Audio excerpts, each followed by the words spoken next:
Hi, good evening, everyone. How is everybody doing today? Um, welcome to another episode of Conversations with Echo.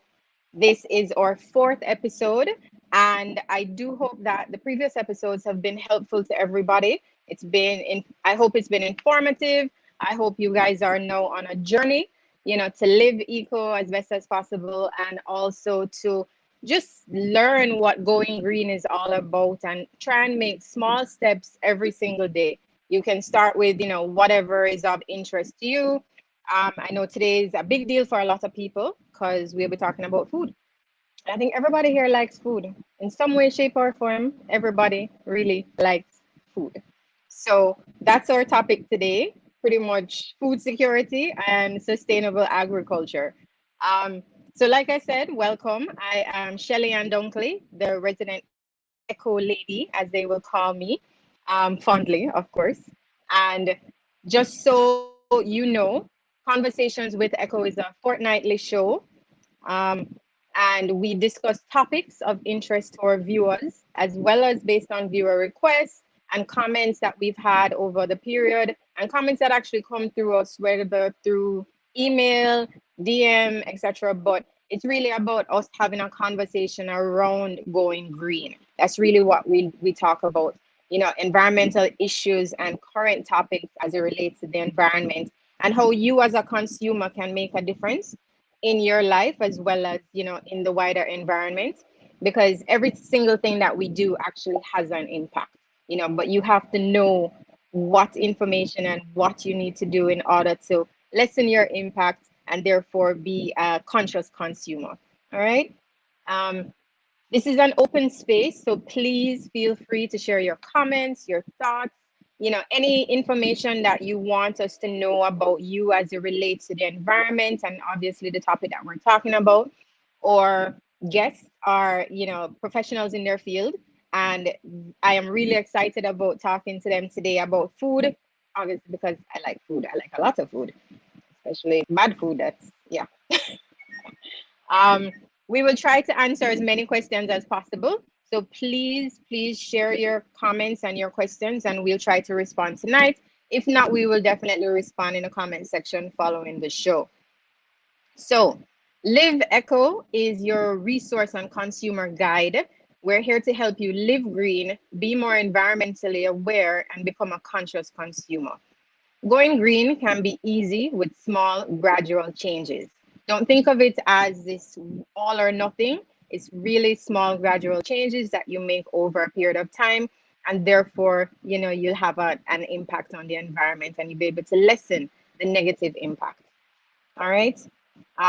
Just so you know, we'll be doing a few giveaways today, so please stay until the end and we will make the announcement. We'll give out a question and then we'll make the announcement of the winners. And there's actually another giveaway from our contributor from last week or guest from last week, Instant Save, Leanne. She decided to give away a few more items this week again.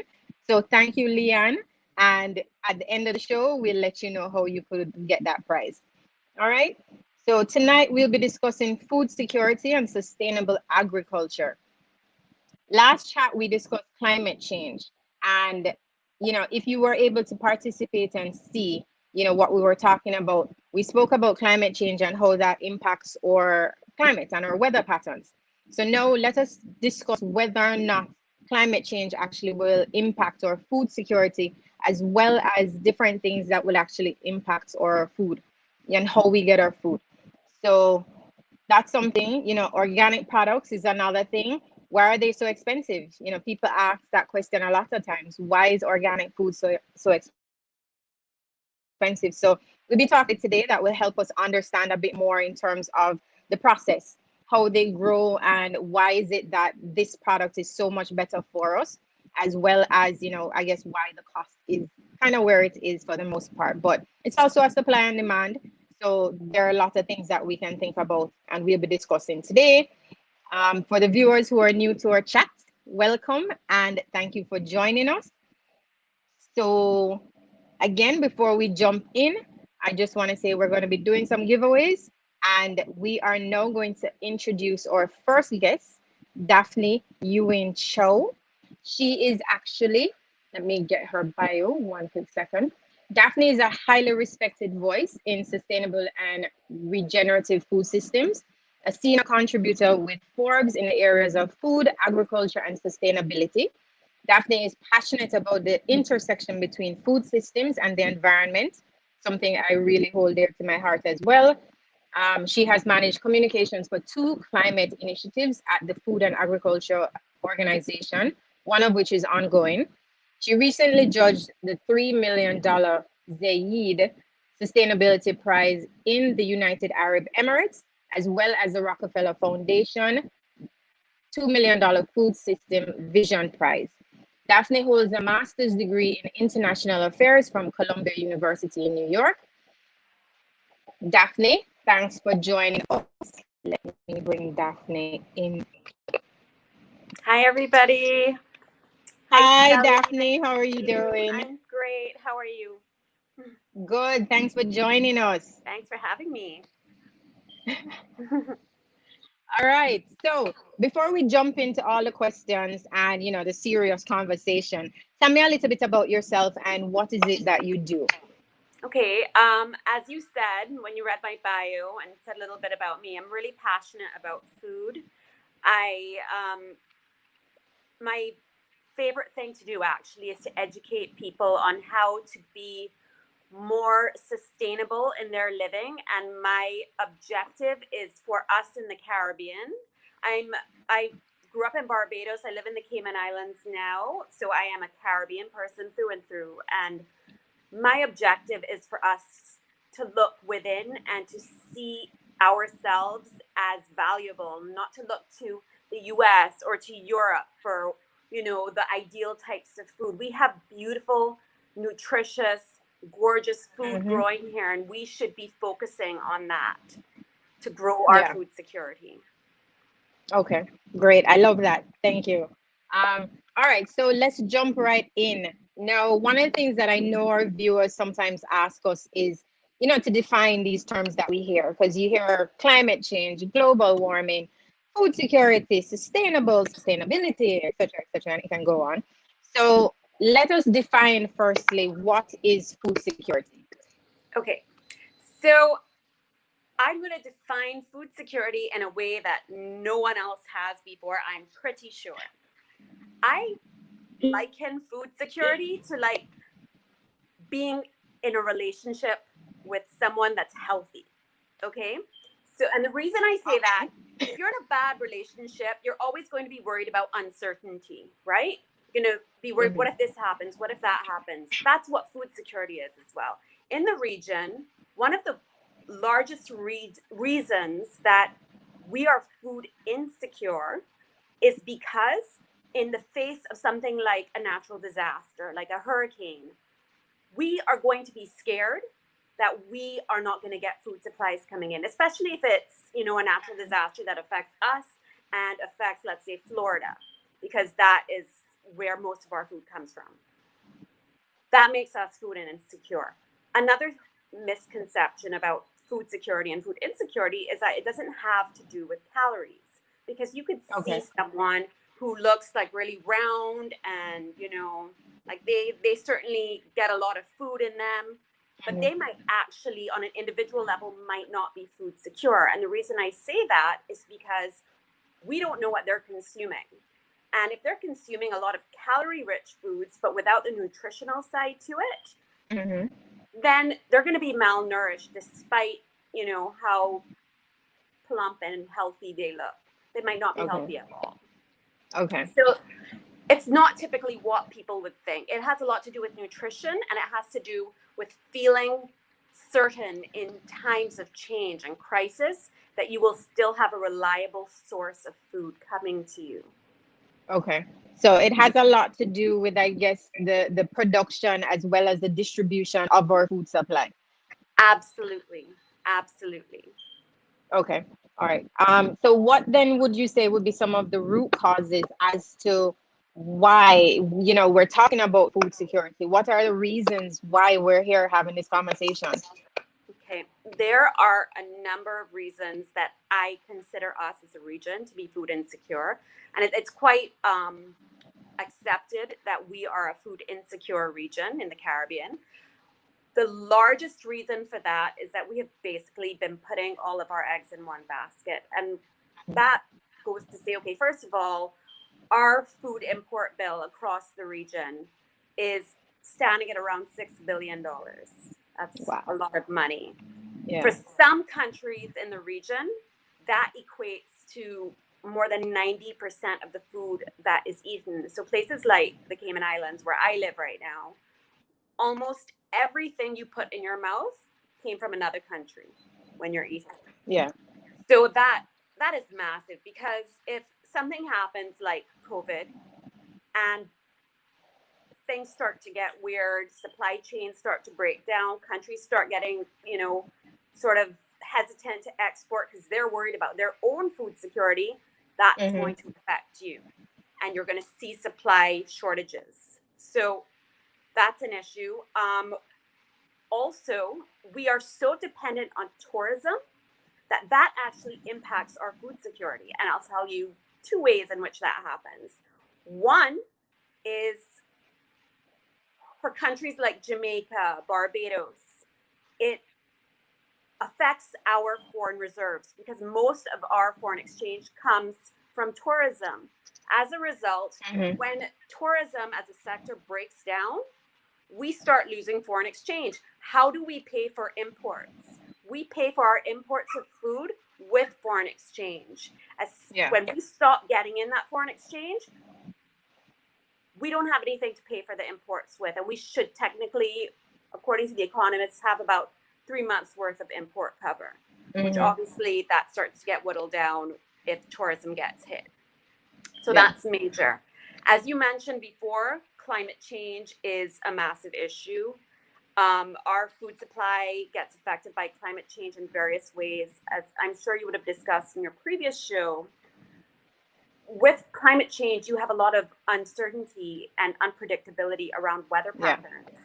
So if I'm a farmer and I'm not 100% sure, whether there's going to be a hurricane or a flood or a drought, I'm not going to prepare for that. And it's going to affect my crops in one way or the other. I know that's a huge issue in Jamaica. I mean, in the whole region, we're so vulnerable to climate change. We play such a little role in creating it, but we are victims of it in a massive way. Yeah. That absolutely affects agriculture. Okay. As I mentioned earlier, there are cultural issues. I mean, I could go on and on. Yeah. So is it that we... Yeah, it is. So as it relates to climate change, because you mentioned it, I believe in one of our chats recently, one of our guests actually said, though similar to what you're saying now, though we contribute so little, we're going to be one of the first to actually suffer the repercussions of it. And this is really sad because then, you have to think about what are we going to be doing in that stage where if we're having issues now as it relates to our food supply, then what's going to happen when climate change really reaches, I don't want to say necessarily a peak, but it's something that we need to consider. Absolutely. And I mean, there are a lot of great things happening around the world, and obviously because our economies are so small, we need help, and a lot of international organizations have stepped in. The FAO does a lot within the region, and there are a lot of projects going on currently. The Canadian government has been doing a lot to help out within the region in terms of setting up like climate smart technologies and helping farmers to be more resilient in the face of climate change effects. But yes, we are absolutely so vulnerable. Yeah.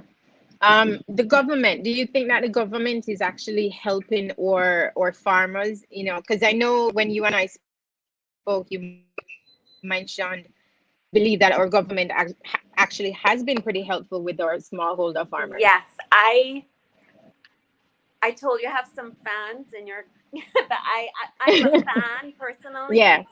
I love Floyd Green. I love what he's doing. Yeah. I think I'm such a fan of the Say Yes to Fresh campaign. I think it's Yeah. great. There are a lot of places in the region and in the world where farmers are not getting that kind of support. I think Mm-hmm. that public-private partnerships are so critical to success. And that's another reason why I love your Say Yes to Fresh campaign. The fact that the private sector has really stepped in and is working with the government to redistribute food is fantastic. Yeah, yeah, and we had to do that, given COVID.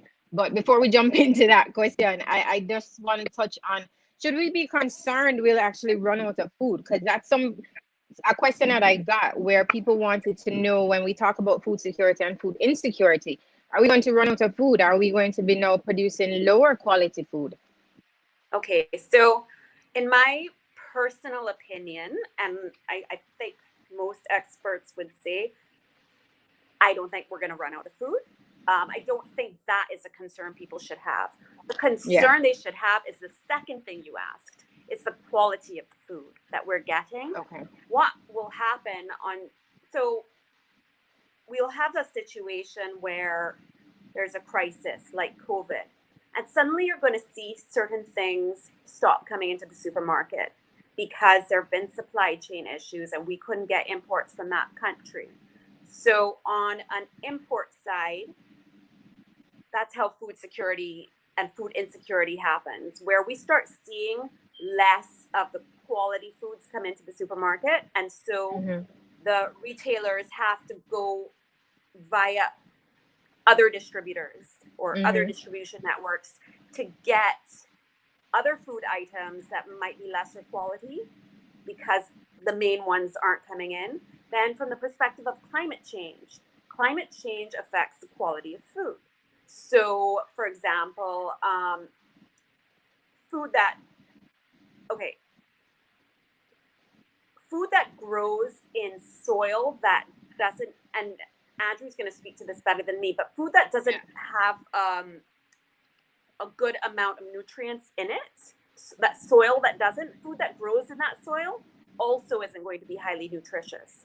And what Mm-hmm. Andrew will tell you is that the most important part of all of this is actually soil and farming and the way we Yeah. farm. And if we're not practicing healthy farming practices, our soil is going to suffer and our agriculture is going to suffer. And that is also impacted by climate change. So yes, I Okay. think we have something to worry about from the perspective of quality. And that, of course, will roll over into people's health. The way we'll start Yeah. seeing the effects of food insecurity is by a deterioration in our national health and our public health, and we're going to see more non-communicable diseases. Wow, that's a whole nother topic now. Yeah. It's but Don't it's get a me started. cycle that we also need to think about because we all know healthy food is good for you. We all know this. You need to eat your vegetables, you need to eat your proteins, etc., etc.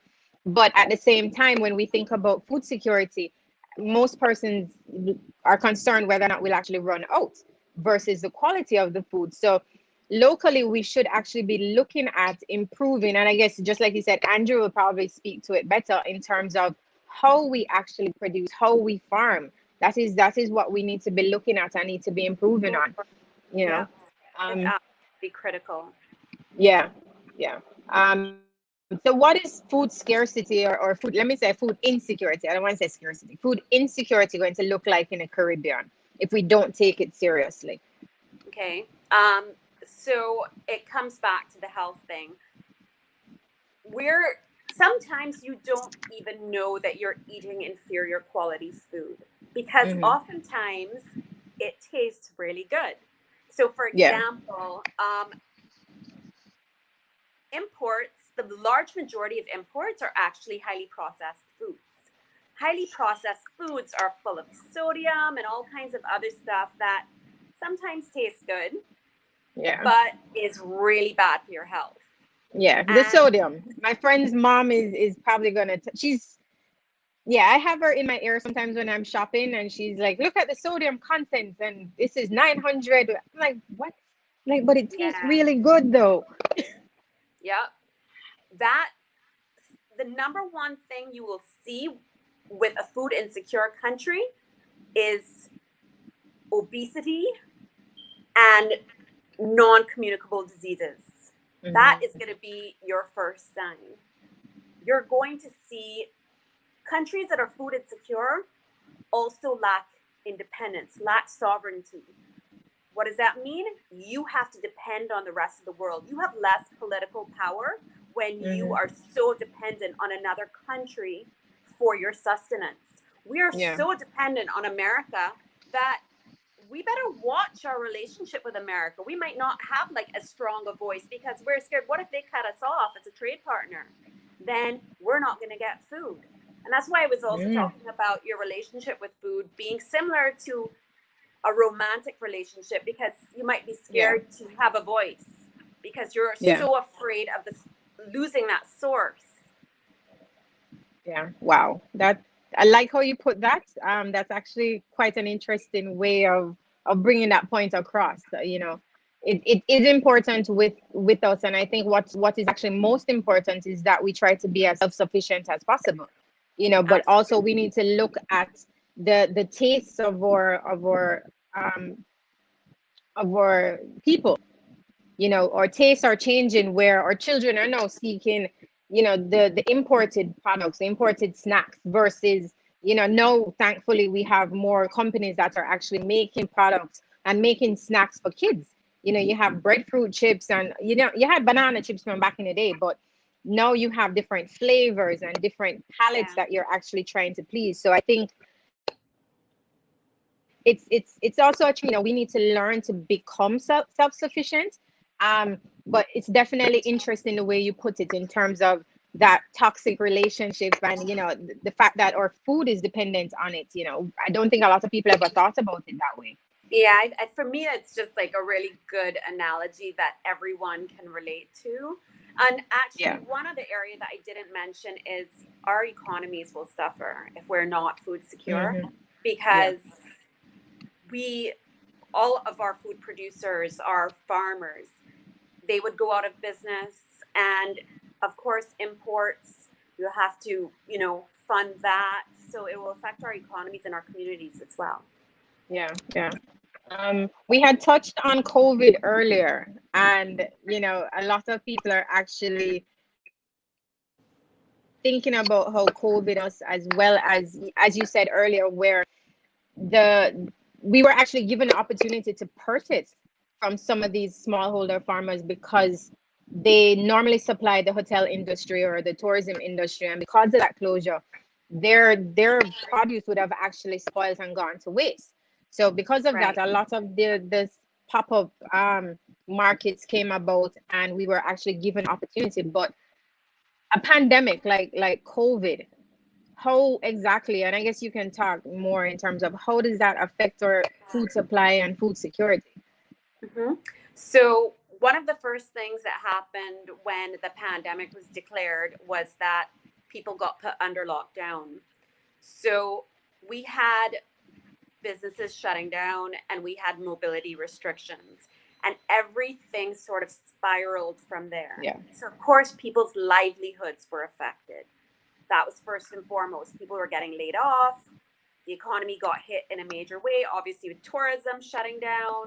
And so suddenly people had less disposable income. So, very sort of intuitive first answer would be people did not have as much disposable income to buy food. That's the easiest one to see the answer to that one. But then you had other issues associated with mobility. And Mhm. this was a human resource thing now because it affected supply chains. So I think I gave you a slide there because I just wanted to show you how this food supply chains work. Yeah. Let's look at that. Um,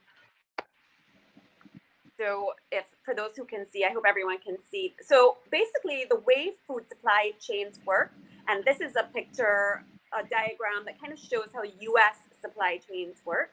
Um, because we're so reliant on the US. We have storage sector, retail, farming and agriculture, processing, logistics, and all of these different areas kind of overlap with each other and work together. And when one thing breaks down, everything breaks down. So for example, from the perspective of mobility, you had a breakdown from the perspective of human resources. Each of these areas need human resources to manage them, right? So for example, in a processing plant, suddenly you don't have people to put the foods into the machines to be processed.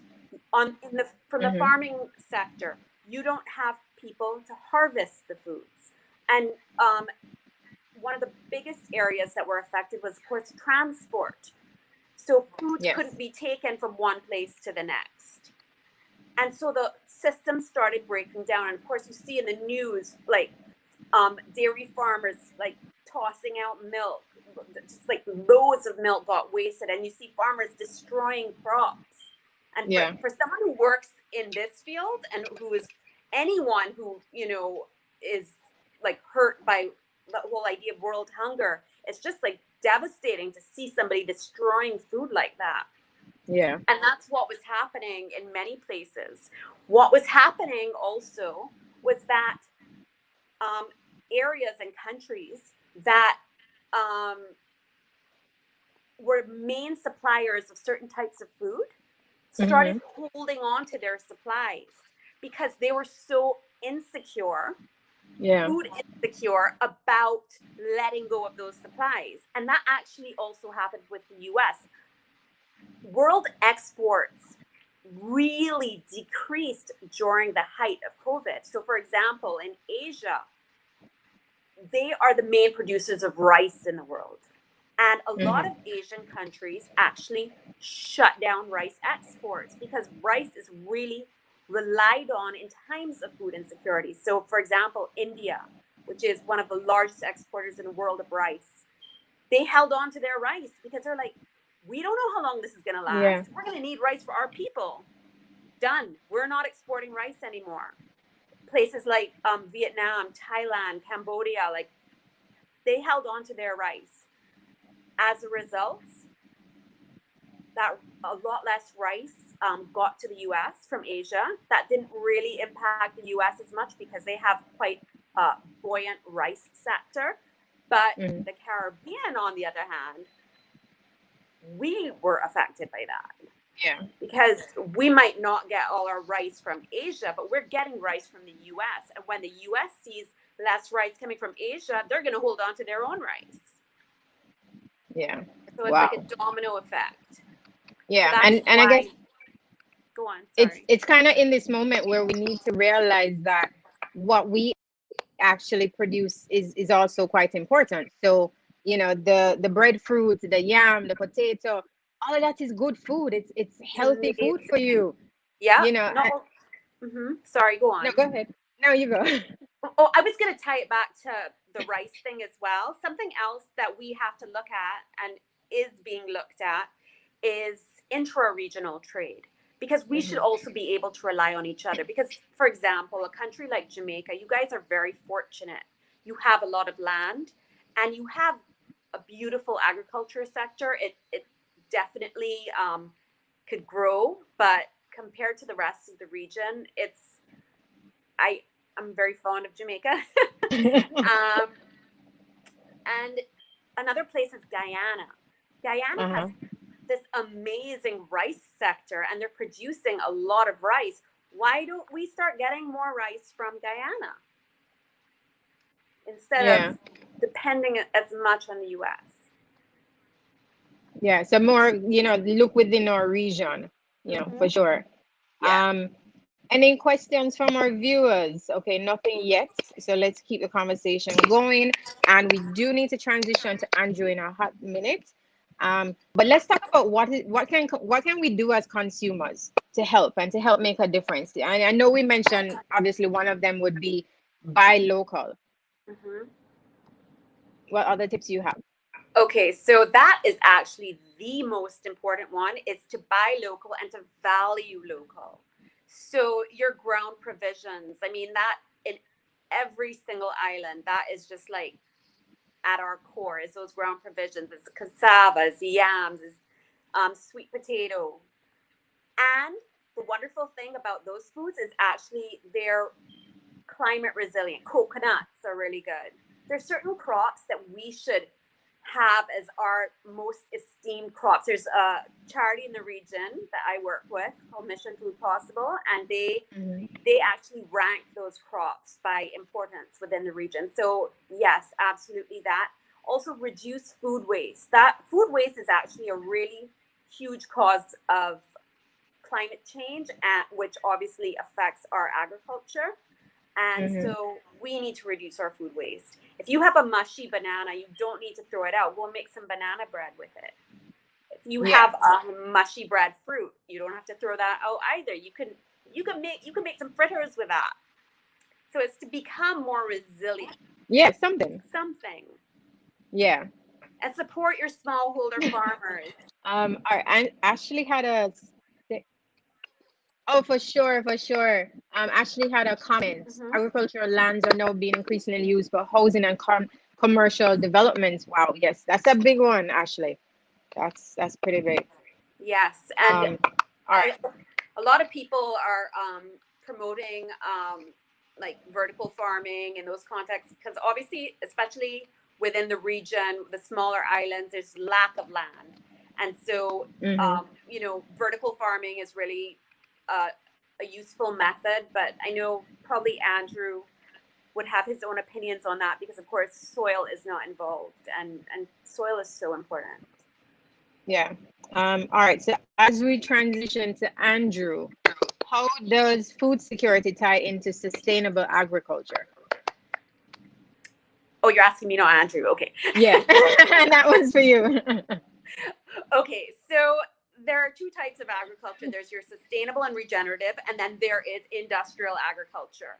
Industrial agriculture, which is the source of agriculture where we are actually getting most of our imports from, is actually what causes climate change. And it turns into this awful cycle where the root of our food is actually what's causing our food to be reduced in quality. But if we practice sustainable and regenerative agriculture, our food is going to be healthier and we are going to be more food secure. Okay, I like that. I like that. Thank you. So we're actually going to ask Daphne to hold on for 1 second. We are going to jump into our other guest. At the moment, I'm not seeing any more questions. So I'm going to ask Daphne to go backstage and she'll come back when we have some questions. All right, so we have another guest. Let me introduce him. So our next guest is passionate about sustainable agriculture, permaculture, and living in harmony with the natural environment. Andrew Bruce, I have known him for quite a few years, and he is the founder and managing director of Plant Jamaica and a permaculture designer. Like I said, I met him some years ago, and he's good at what he does, and he's been pushing for it for as long as I've known him. I met him some years ago during the Life Yard project, and he was very influential also in letting me know about these various projects and what is happening locally and about our food supply. So let me invite Andrew to our chat. Hi, Hi Shelly. Andrew, how are you? Good to see you. All is well? Good to see you Tired. too. What you say? You're up a little late. Yeah, I really enjoyed Daphne's piece as well. So if she's still online, that was great. Yeah, man, we're going to bring you guys, both of you, back on in a little bit. All right, so Andrew, I know you've been busy. I've been watching your Instagram. I think you're with some bee farmer today or something.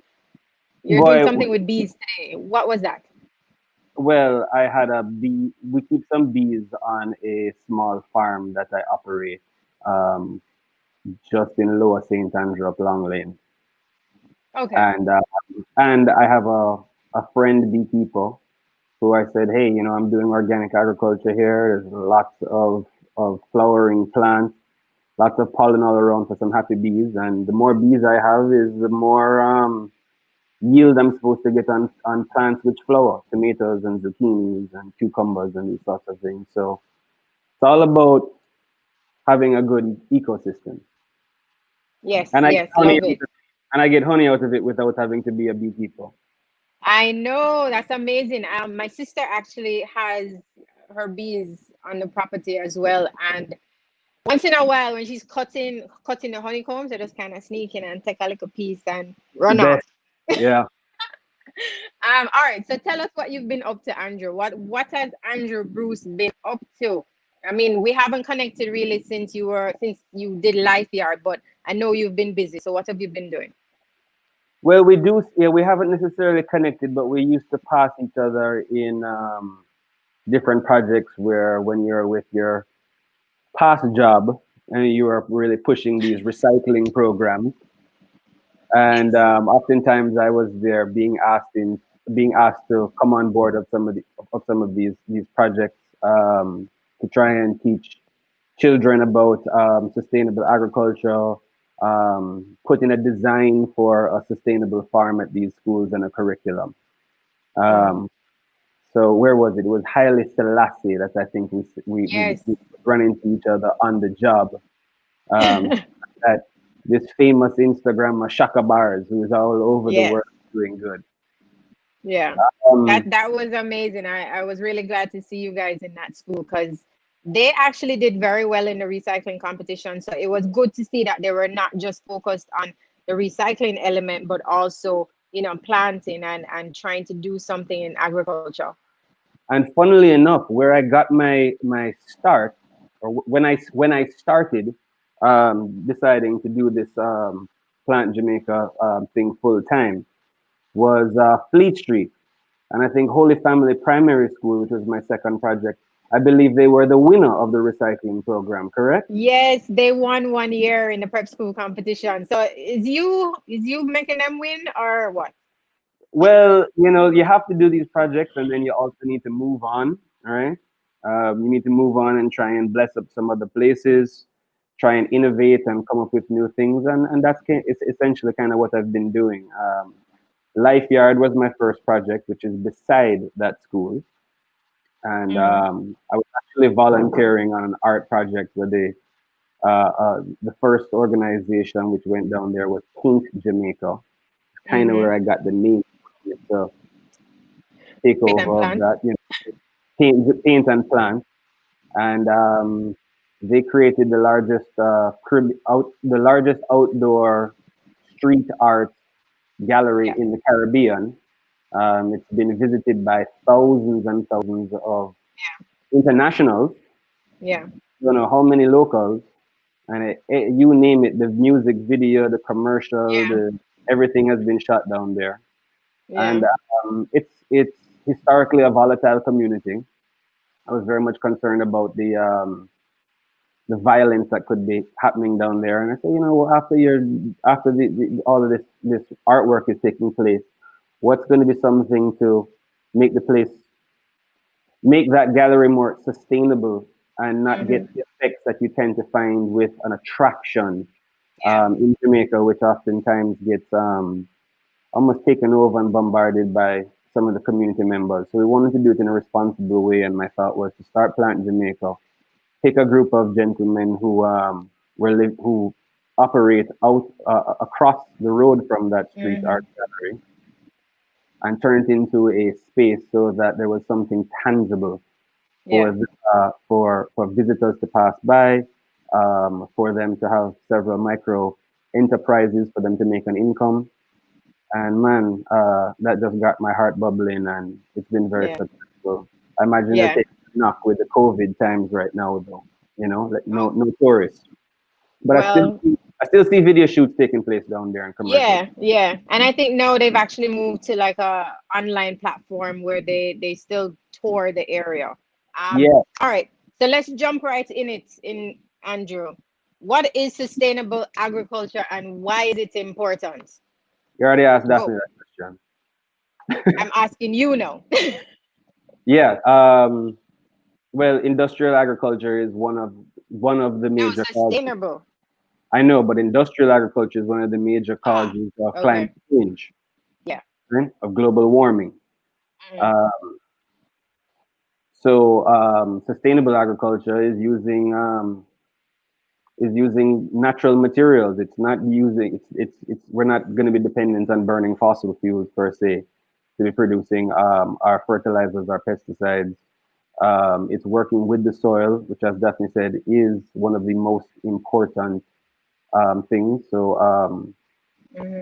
Sustainable agriculture is about regenerative agriculture. What is regenerative agriculture? Regenerative agriculture is trying to produce something where we are producing more than we are consuming. That is the goal. Okay. Okay. All right. So within sustainable agriculture, one of the things that we want to mention, and I believe you touch on it in terms of healthy soil. So Mhm. you need to have, let's say, healthy soil, which will then lead to healthy, nutritious food, which will then obviously lead towards, economic profitability. So Right. it, even though it's not your traditional farming techniques or your traditional farming methods, because I believe within sustainable agriculture, you're not using, your pesticides and herbicides, Well, let me stop you right etc. there. It's more okay. Traditional agriculture is what we are doing. However, Hmm. science and innovation has showed us how to make improvements on traditional Hmm. agriculture. The industrial agriculture was coined the Green Revolution, not to be confused with going green, right? And Okay. coming up with all of these fertilizers was really a byproduct of them making bombs during the World Hmm. War.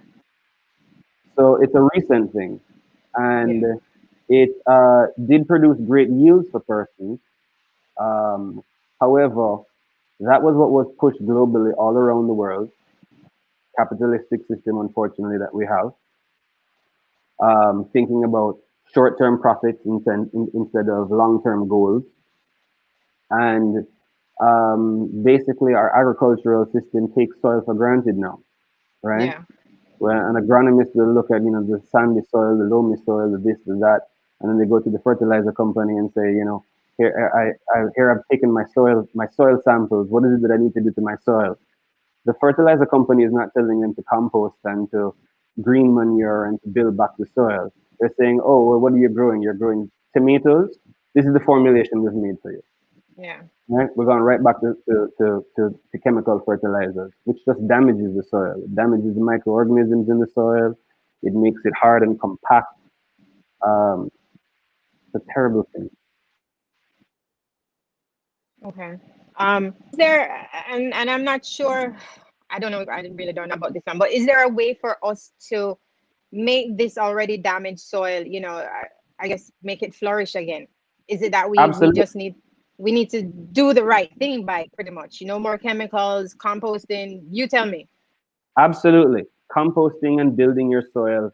Composting, composting, composting, composting, building your soil. There's different ways to What build was the that? I soil. didn't hear that. Composting? Composting. There's different ways to build the soil. It's even planting soils which kind of find their own nitrogen. They make their own fertilizers like legumes. Legumes are Hmm. beans and peas. And building those and chopping them down, letting them break down, or tilling them into the soil so that you're building up Hmm. a new layer of soil.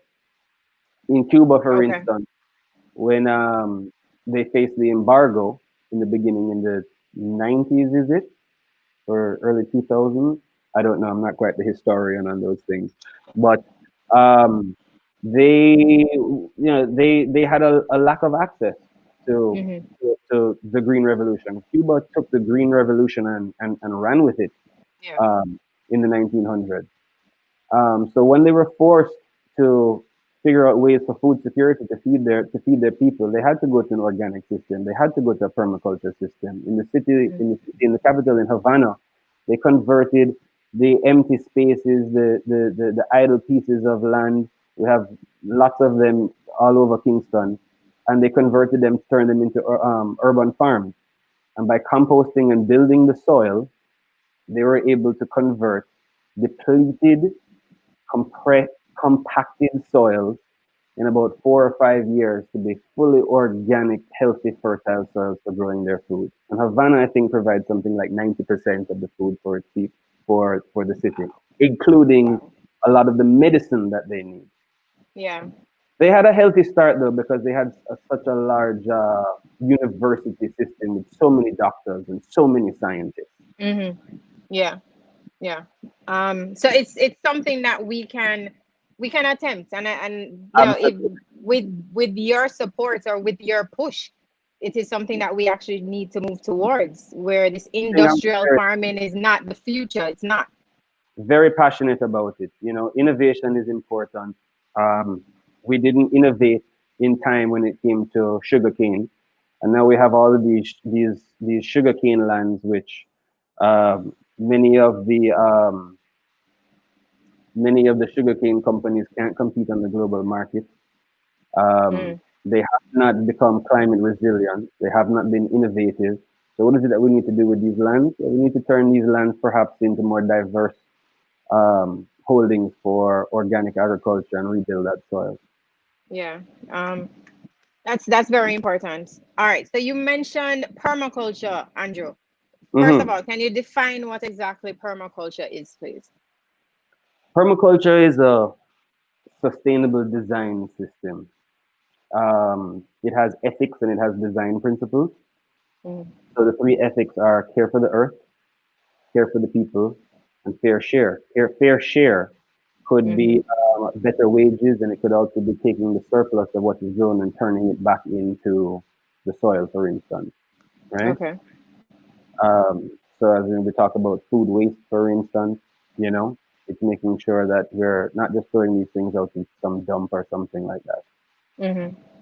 We're building soil. That's just one. That's just one of the examples. And then it has design principles in there, which there's originally when this thing was formed in the term was formed in the 70s, um, which comes from permanent and agriculture and permanent Mm-hmm. culture. They're really thinking Ah, about long-term ways to live. I mean, it's way more than it's way permaculture is really way more than farming. You know, yeah.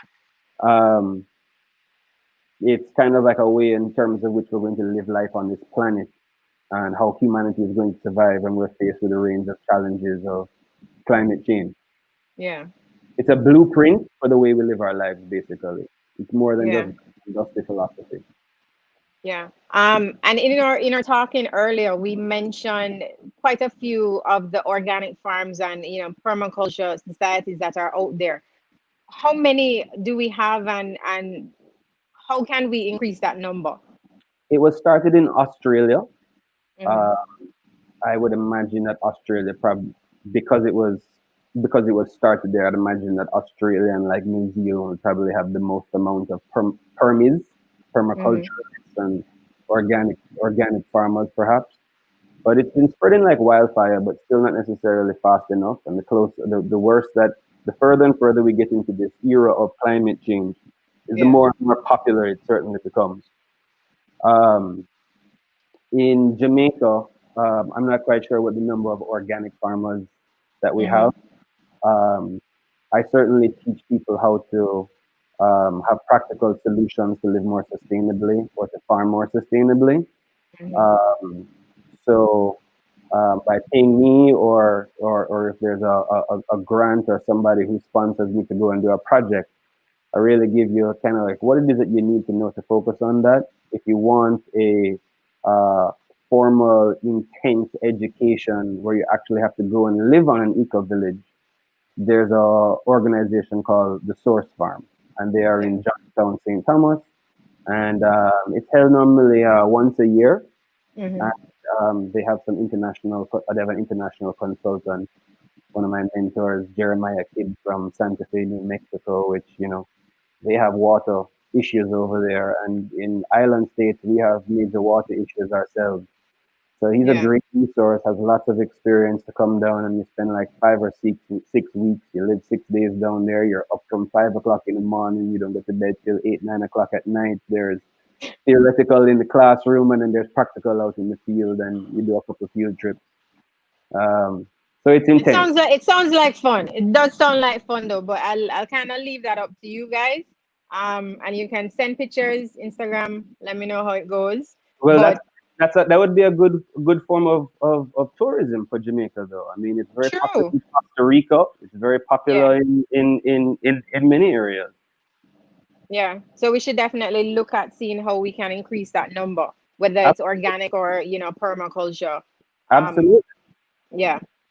All right. So we had a question from our audience in terms of organic products. Why are they so expensive, Andrew? Well, they tend to be more labor intensive for one, Hmm. um, because the supply of organic food is limited. Um, the cost is going to be more expensive. You know, if the production cost, we also tend to pay our labor a fairer wage, right? Hmm. As I said, there's ethics in what we do. You know, we care about the environment, but we care about the people. Um, in terms of like harvesting and handling, relatively small quantities of organic food, this can result in higher costs. You know, and also marketing and distribution chain for organic products are relatively inefficient, so the cost Okay. can be higher. So the more and more and more that we are able to produce more organic food, and there's more of a demand for organic food, is the cheaper it's going to get over time. Yeah, yeah, I believe so. Supply and demand, that's pretty much how it works. And Absolutely. it's also something that our viewers need to also take into consideration. If We're it all is that you're not purchasing everything organic, try and purchase at least one or two items, when you're going to the supermarket or go to a farmer's market. Ujima has the farmer's market. I'm not sure if it's every week or every other week, but check them out. They're on social media, and that's absolutely. one of the farms that you can actually get produce from. Ujima Farmers Market, I support 100%. Orchid Patch Yeah. Village Saturday. Um, there's also other things which drive up the cost as well. So, a permaculturalist, he's going to do environmental enhancements and protection Mm, to avoid future expenses to mitigate pollution. You know, we just do our things at a higher standard, basically. yeah. Uh, so, yeah, Which is good, because then it's beneficial, to what to you who's consuming it. correct. It should be full of more nutrition, all of that. So again, let's look at purchasing more. All right, we had another. What can our viewers do to be more self-sufficient at home, not just in terms of buying organic, but I know one of the things that you do is also promote backyard gardening. So is that something that our viewers can get into? Yeah, enhancing properties is something that is become one of my main focuses because strictly doing social work doesn't really always pay the bills. Um, so I supply Jamaicans and hopefully maybe the Hmm. wider Caribbean as time goes on with the supplies that they need for organic agriculture. So I provide them with the education, consulting, provide them education, training, consulting, slash, slash, slash. Um, I provide them with the supplies. So, soil is very, very, very important. And I get Yeah. a lot of people who will say, how much are your raised beds? I sell raised beds for container gardens. You get a much better yield and easier maintenance with growing in containers. It might be a little bit more expensive Hmm. for to set up, but that's not really being done on a commercial scale. It's being done on a small scale. Um, Yeah. and it's very long lasting. Will last a lifetime. I make eco-friendly concrete raised bed boxes and panels that you can put together and link together. Hmm. And I'm doing one for the Mitchells, for Tammy Chin, Wayne Marshall. Is Um, that on their YouTube? that's on their YouTube channel. Okay, so guys, go and check it out so you can see what it looks like. But I mean, you can always follow Andrew Plant Jamaica. Yeah. So every week or so, there's another episode or so coming out. Mm-hmm. This week, nothing. I think they've gone on vacation. Okay. So it's coming to come. I recently helped out Agent Sasco. He is Uh-huh. passionate about backyard farming, and he's like, I'm a doomsday prepper. So he does all. He's very impressive, man. Let me tell you something. The man is a lyrical genius. All right, he knows to write the rhythm and all of these different things, but also, right. The man has basically built his house. He's putting all of his rainwater harvesting. He's got his Yep. chickens. He's got his orchard thing going. Yeah. He recently put in one of his dreams, which was some raised beds, Yeah. um, and sponsored by Hardware and Lumber. But hey, he needed me, right? Yeah. Uh, a lot of people will go and they say, I want to plant some food. What seedlings or what seeds do you have? And I introduce them to really hardy things, which aren't Mm-hmm. really, it's not stuff that you see in the supermarket or sold in the farm stores. But thinking about climate resilience and climate adaptation, we've gone up a degree in 1 degree in temperature right now. So by the end of Yeah. the decade, if we don't do anything about climate change, they say that we might go up to 4. I don't know what's going to grow in the Caribbean, in the tropics, Yeah. at 4 degrees more of temperature. I don't know where the water is going to come from, right? I don't know what the season is going to be because it's basically going to be summer, 100 days out of the year, hot summer, Yeah. 100 days out of the year. So Yeah. if you want So an there's a awesome lot. backyard garden, if you want an awesome backyard garden, and you're gonna need the right equipment, you're going to need the right tools. I'm the guy to talk to. So just follow Plant Jamaica on Instagram, and if you hit the call button or whatnot, you'll actually get my personal cell phone. I'm a small All business, right. but I Thank you, think huge. Andrew. Yes, he does think huge. And I mean it's great work that you're doing. I love to see what you did with the Mitchells, as well as I follow Sasco kind of more so through Nicole when she's looking at what he's doing and like, okay, you're doing something else, you're mashing up here, and but it all looks pretty good. It all comes together, and I love to see that. All right, let's bring Daphne back into the chat because we do have a few questions. Thank you for your insight, Andrew. Um, all right, so we have a few questions. Daphne's here, no. So let's take all right, we have a question here from Mark. Are environmental initiatives receiving adequate financial support for things like research and other programs? Andrew, do you know anything about that? If or Daphne? There's, ne- there's never enough money. Are you going to answer, Andrew, or me? You go ahead, Daphne. Miss Forbes. Um, I think there's money. There's definitely money There is. coming in. There's certain organizations which have quotas and they give the region a lot of money to do certain things. Um, Obviously, not enough is happening. The money isn't primarily coming from our governments. Our governments are all cash strapped. It's coming from organizations that have quotas to fill, and they give a portion of that money to our region, to projects that are run by organizations like Food and Agriculture Organization and organizations like that. Or even like people like Andrew, like could get a grant to put Right. something in.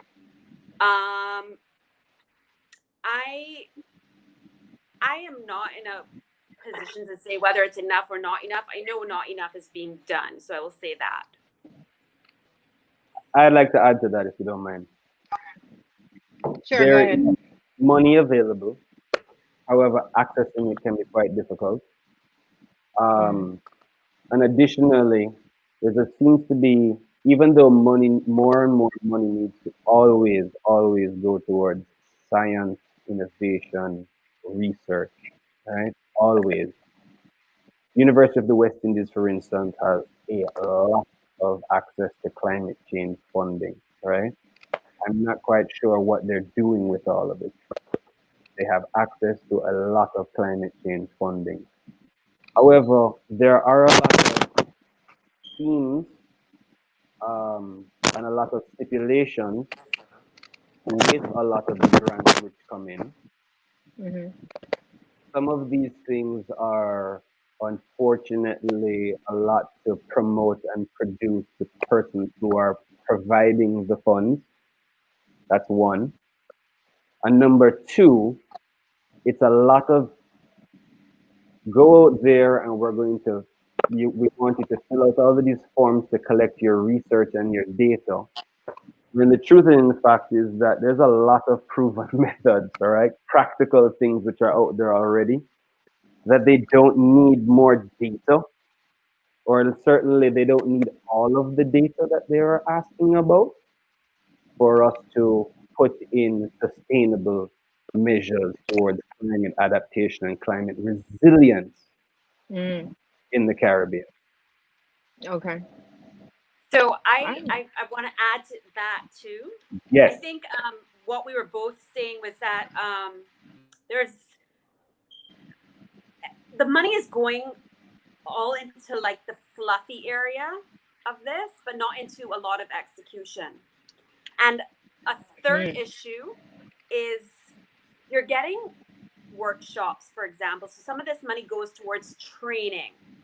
But then these people who put this project out there and they train, they walk away, and let's say it's a farmer who got trained and he doesn't have the resources to maintain what he was taught. So it just Yeah. goes to the toilet. right. Yeah. Okay. So we need to work on sustaining, what you've learned, then transitioning you to build and sustain your business. Because otherwise the training goes to waste and we're back to square one. All right. I will take our last question here from Ashley. And this is for Andrew. Andrew, how can we adopt the backyard farming practice? So small housing solutions like apartments. If you want it, you can get it.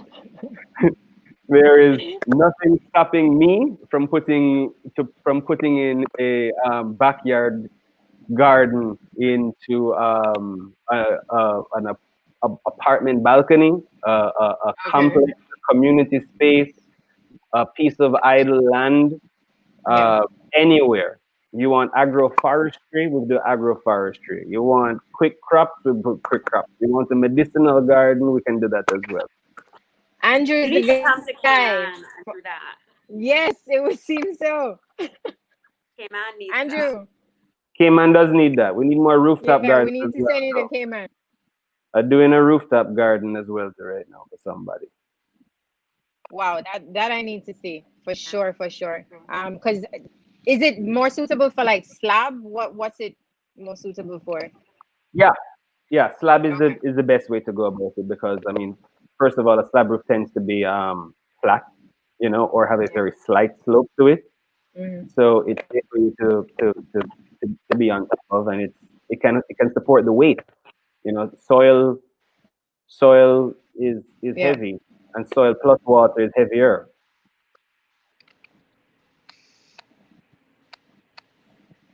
Mm.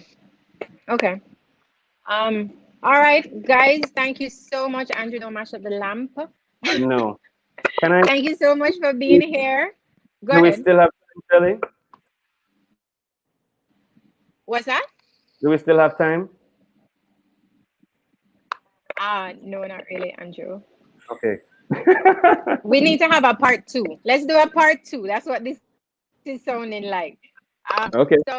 thank you guys for being here. I appreciate all the information that you've shared with us. I think our guests have learned quite a bit. There's so much information, and actually, there's some questions here that we'll have to address after.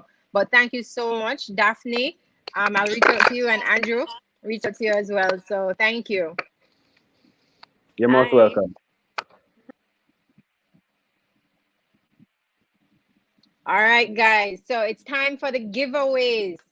I'm going to be doing two questions, and let me show you what we have to give away. Give me 1 second.